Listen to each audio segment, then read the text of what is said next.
हरि ओम स्वस्ति पौराणिक श्लोक से वामधारय रे रे चातक सावधान मनसा मेत्राक्षरं श्रूयताम्।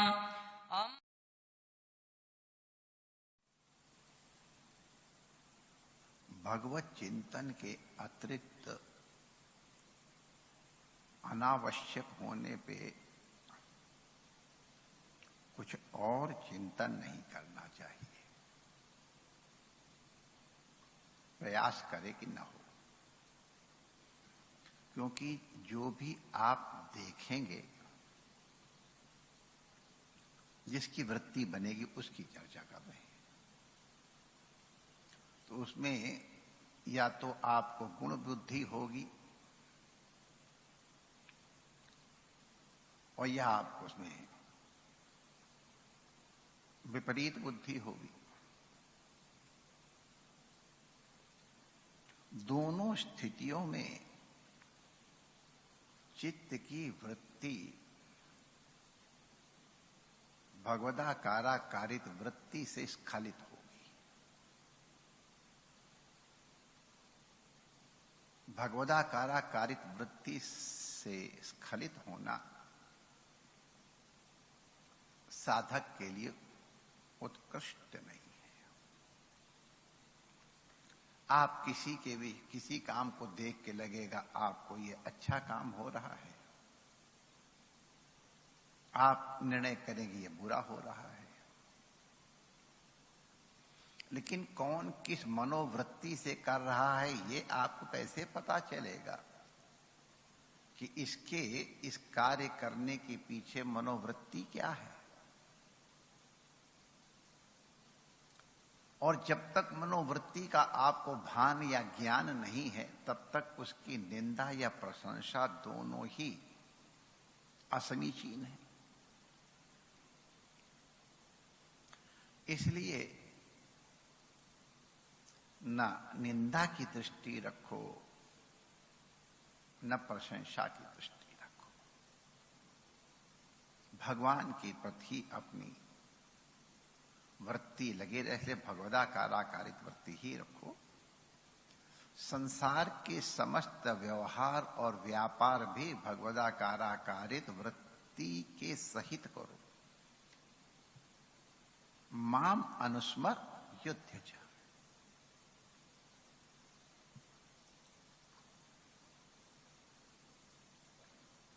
जो हमारे लिए कर्तव्य बताया गया है,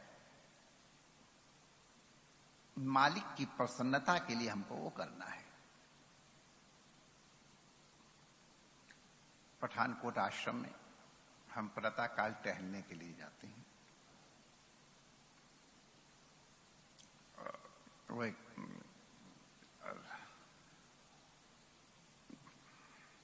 जो मुख्य सड़क आश्रम के सामने गुजरती है, उससे डमटाल की ओर जाने वाली एक छोटी सड़क है।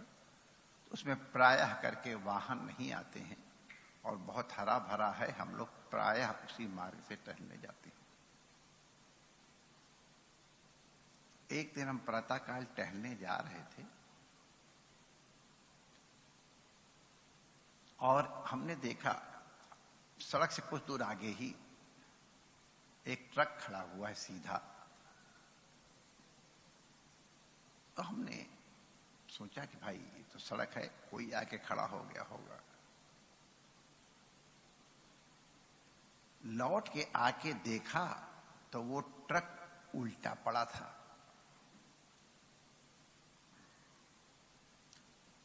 अब हमारे विवेक ने उसका कारण नहीं ढूंढ पाया। और तो हमने, मुझे उनके पास वैसा ड्राइवर क्लीनर ही होंगे, उनसे मैंने पूछा कि तुम लोग ड्राइवर क्लीनर दोनों साथ साथ बैठे हो, ये तुम्हारा ट्रक उलट कैसे गया? तो दोनों एक दूसरे की तरफ देख के मुस्कुरा के कहते हैं, हाँ बाबा जी, मैंने पंजाबी बोले, महाराज जी आपसे अब क्या छिपाएं,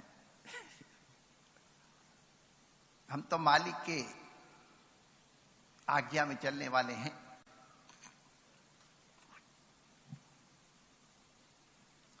मालिक कहता था हम ट्रक चलाते हैं, खड़ा करते हैं, और मालिक ने कहा इसको उलट दो तो हमने उलट दिया। अब हम उतनी तेज बुद्धि वाले तो नहीं है, तो हमने पूछा मालिक स्वयं कह रहा है ट्रक को उलट दो? हाँ महाराज। कुछ समझ नहीं आया। और कहा महाराज जी अभी हम लोगों की विद्याएं हैं, आप क्या करोगे जान करके। मैं तारीख वारीख नहीं बता रहा हूं, इसलिए इंश्योरेंस वाले और पुलिस वाले उसकी चेकिंग नहीं कर सकते। कई साल हो गए। महाराज हमारे मालिक की और इंश्योरेंस कंपनी वाले उनकी कुछ आपस में साठ गांठ हुई है, और ये ट्रक हम लोगों ने भी जेसीबी से उल्टाया है। इसमें कोई ज्यादा नुकसान नहीं हुआ है, लेकिन ट्रक उलट गया है, एक्सीडेंट हुआ है। इसकी अभी फोटो ली जाएगी, फोटो लेकर के रिपोर्ट दी जाएगी, और फिर अब कंपनी वाले भी मिले हुए हैं और मालिक तो है ही है, तो और हम लोग बयान भी होंगे ही। फिर इसके बाद कुछ लेन देन हो जाएगा और ट्रक फिर सीधे चलना लगेगा। हमने कहा वाह ये ठीक है। हमको मालिक की प्रसन्नता में प्रसन्न रहना है। मालिक कह रहा ट्रक सीधे चलाओ तो सीधे चलाओ, मालिक कहता है कि ट्रक उल्टा दो तो उल्टा दो। इसी तरह की घटना डलहौसी में हुई थी। मालिक ने अपने नौकर से कह के अपनी किताब की दुकान थी उसमें आग लगवा दी थी।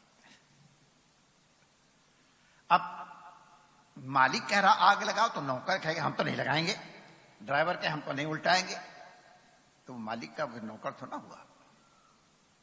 ये दोनों घटनाएं हमको स्मरण आई तो संतों की एक बहुत प्रसिद्ध कथा हमारे दिमाग में बैठ गई कि एक बार एक महापुरुष नाव बैठ के जा रहे थे और कुछ लोग साथ में थे। तूफान आया और लगा नैया डूबेगी, तो इधर उधर तो महात्मा कमंडलू से जल भर भर के नदी से नाव भरने लग गए। लोगों ने कहा अरे बाबा जी आपका दिमाग खराब है, लेकिन इससे ज्यादा और क्या बोले, रोक डरते तो वहीं। थोड़ी देर बाद हवा बंद हो गई और नाव ठीक चलने लगी, तो फिर पानी निकाल निकाल के बाहर फेंकने लग गए। तो लोगों ने कहा बाबा ये उल्टा आचरण कर रहे हो, जब नाव डूबने वाली थी तब आप इसमें पानी भर रहे थे, और अब जब नाव बचने है तब आप उससे पानी निकाल रहे, उसका प्रयोजन क्या है? तो उन्होंने कहा भैया मेरा अपना कोई प्रयोजन नहीं, हमको लगा आज हमारे खसम, उनको खसम कहते थे, हमारे खसम का मन था कि नाव डूब जाए तो मैं उनकी हेल्प करने लगे, लो डुबाओ मैं भी हेल्प करता हूं तुम्हारी। और जब हमारे खसम पर नहीं बचाना है हमको तो मैं उसकी हेल्प कर रहा हूं, पानी निकाले दे रहा हूं। नाव डूबे या बचे उससे हमारा कोई तात्पर्य, हमको तो अपने खसम की राजी में राजी रहना है। जा बेसा मेरा साईं रीझे सोई संस्कार। ये प्रभु की प्रसन्नता में प्रसन्न रहना। पता नहीं किस कारण से प्रभु कौन सी क्रिया करते हैं। गुरु महाराज ने हमको जब उनके चरणों में आए थे तो एक घटना सुनाई थी, गुरु शिष्य की ही घटना, और निश्चित रूप से हम लोगों के मार्गदर्शन के लिए थी कि एक बहुत बड़े सेठ के संपन्न बच्चे को कुछ भगवत प्राप्ति के अभिलाषा, साधना की अभिलाषा जागृत हुई, और वो एक गृहस्थ संत थे। बहुत अच्छे अच्छे गृहस्थ संत हुए हैं। रामकृष्ण परमहंस भी गृहस्थ का ही नाटक किए हुए थे, विशुद्धानंद जी महाराज के भी तो नाटक। तो वो शिष्य माने सेठ का संपन्न लड़का और गुरु जी के पास आया प्रणाम करने के लिए और उनसे कहा हमारे ऊपर अनुग्रह कीजिए, हमें भगवत दर्शन हो जाए, भगवत साक्षात्कार हो जाए। अरे क्या करो, जाके तो अपना व्यापार वगैरह करो, ये बड़ा कठिन मार्ग है। उनका महाराज हम व्यापारी के बेटे हैं, अगर कोई चीज खरीदते हैं तो भाव नहीं देखते हैं, और जब कोई चीज बेचना होता तो भाव नहीं देखते हैं। बेचना है तो बेच देंगे चाहे जिस भाव में बिक जाए, और अगर खरीदना है तो कोई भाव हो बढ़ा करके लेकिन ले लेंगे, हमको वस्तु लेनी है। महाराज हम कोई भी कीमत देने के लिए तैयार हैं, आप हमको स्वीकार करें। अच्छी बात है। उनके घर के पास मड़ई थी, उनके पास एक पहाड़ी थी, बहुत ऊंची नहीं लेकिन थी ऊंची, उसके ऊपर हमारे लिए कुटिया बना दो। तो सेठ के बालक के लिए क्या कठिन बात है। दूसरे दिन देखा ठेकेदार आ गए हैं, इंजीनियर आ गए हैं, सप्लायर आ गए हैं और सब नाप तोल चल रही है। उन संत की पत्नी सोची वाह, लगता को बढ़िया भवन तैयार हो जाएगा, इतने बड़े सेठ का लड़का आया है बनवा रहा, तो अब तो अभी झोपड़ी मड़ैया में नहीं रहना पड़ेगा, भवन मिलेगा। तो उतनी भीड़ देख के गुरुजी ने उससे पूछा, बुला के रहा, ये इतनी भीड़ क्यों है? जी गुरुजी आपने कुटिया के लिए कहा था ना, तो ये बहुत बड़े इंजीनियर है और ये आर्किटेक्ट इनके सहयोगी, और ये ठेकेदार सामान सप्लाई करने वाला, और ये लेबर का बहुत जल्दी बना के तैयार कर देंगे। हम नक्शा बना रहे हैं, आपसे पास करवा करके और फिर हम काम शुरू कर देंगे, तुरंत बन जाएगा।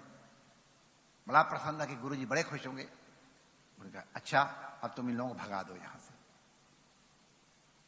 अब वो चूंकि श्रद्धा संपन्न था, तुरंत भगा दिया। मैंने तुमसे क्या कहा था? मेरे लिए एक कुटिया बना दो, बनवा दो नहीं कहा था हमने, बना दो। अच्छा, सेठ का प्रभु मेरा प्रमाद था, मैं सावधान रहूंगा। अब बना दो का मतलब मिस्त्री भी नहीं बुलाना है, मजदूर भी नहीं बुलाना है, सप्लायर भी वहां तक पहुंचाने वाला नहीं बुलाना है। जिसने घर में एक गिलास पानी उठा के कभी न पिया हो, उस बालक को स्वयं फावड़े से नींव खोदनी पड़ी, पत्थर हटाने पड़े, ईंट, सीमेंट, बालू, पानी, वहां तो कुछ था ही नहीं, सब नीचे से ले के ऊपर पहुंचाना पड़ा। कल्पना करो कितना श्रमसाध्य कार्य है। पंडित जी की पत्नी अपना सिर झेलती, इनकी तो बुद्धि, ये पंडितों की बुद्धि बेवकूफ ही होते हैं। ज्यादातर पत्नियां अपने पति को बेवकूफ ही समझती हैं। तो पंडित जी की खास तौर से, हमारे काजी ने पंडित जी लोग थे, हम तमाशा देखते थे इसलिए कह रहे हैं। अरे ये तो बस जौन बाड़े तौन बाड़े, हाँ हई के घर संभाले बाई, नहीं तो बस ये तो सब कुल बाबा जी बाणे, अपने साथ लाई जाएंगे बाबा जी। अरे हम तो तैयार है, तुम ही रहोगे आके, हम तो ले जाएंगे, बाबा जी बता लेंगे। तो देखो अच्छा भला सेठ का लड़का आया था, बढ़िया भवन बन जाता, आराम से रहते, और अब उस फूल जैसे लड़के से कह रहा तू बना। और उनसे कहा अपनी पत्नी देखो इसको बढ़िया भोजन मत कराना, जो कल की बासी वासी रोटी वो दे दिया करना, थोड़ा नमक दे देना, पानी वानी अपने आप पिएगा, अगर किसी दिन तेरे को बड़ा लगे तो थोड़ी मिर्च दे देना और कुछ नहीं। तो अब ब्राह्मणी को लगे अब इनका तो दिमाग खराब ही है, अभी हमारा भी दिमाग खराब कर रहे हैं, हमको पता हमको क्या करना है। बोले कहा जब तुमको सावधान कर रहा हूं, सूखी बासी रोटी देना, थोड़ा नमक दे देना, पानी वानी अपने आप पिएगा। अब ब्राह्मणी के देखो इतने बड़े सेठ का लड़का, न जाने कैसे कैसे अमृत भोजन रोज करता होगा, सूखी रोटी खिला रहे ब्राह्मण देवता, इनकी बुद्धि मारी गई, मत मारी गई है। तो वो चोरी से उनको कुछ बढ़िया बढ़िया भोजन करा दे, वो कहे नहीं, अरे मैं कह रही हूं ना, खाओ। और बेचारा धर्म संकट में उनकी बात मान लिया।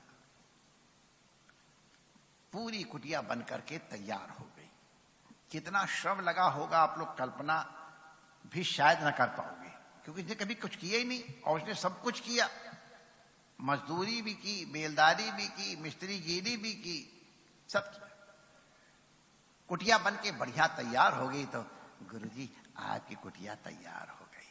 अच्छा ठीक है। अरे वो देवताओं का वास स्थान है, उनको विघ्न होगा, बन तो गई कुटिया। अब ऐसा करो देवताओं को विघ्न न हो, वहां के जो रहते हैं इसको तोड़ दो। अब अगर और कोई होता तो अपने मन में छाती पे हाथ रख के सोचो कि तुमने क्या उत्तर दिया होता गुरु जी को, या मन में क्या सोचा होता। उन्हें जी गुरु जी बिल्कुल कोई भी